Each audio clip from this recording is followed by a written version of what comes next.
za manispaa mjini Zanzibar, na hapa kwamba nitatumikia afisi ya baraza la manispaa mjini Zanzibar na nitakuwa mwaminifu katika kutekeleza majukumu yangu ya ujumbe na kwa kadri ya ufahamu na uwezo wangu katika kutekeleza katiba ya Zanzibar ya mwaka 1984 na sheria za serikali za mapinduzi ya Zanzibar, kanuni na miongozo ya serikali kuu na serikali za mitaa.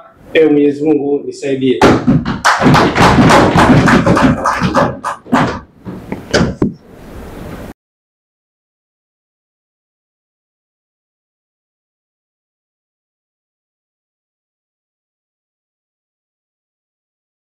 Awali yote nipenda kumshukuru Mwenyezi Mungu muumba mbingu na ardhi na vyote vilivyomo kwa kunifikisha siku ya leo, siku ambayo rasmi na nimekula kiapo cha utii kuwa diwani wa wadi ya Urusi.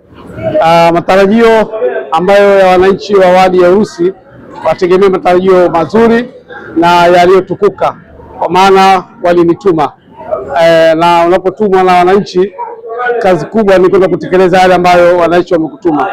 Ninachoahidi wananchi wa wadi ya Urusi, wasubiri maendeleo, wasubiri kazi iliyotukuka kwa ajili ya kuweka sawa matatizo yote ya katika wadi yetu. Kikubwa kwanza tuwe na mashirikiano, maana kazi hii lazima tuwe na mashirikiano kati ya sisi viongozi na wananchi wa kawaida. Mimi ninachoahidi kwamba tutakwenda kufanya kazi pamoja na tutaondosha hizo changamoto zote ambazo sasa hivi zipo katika wadi yetu.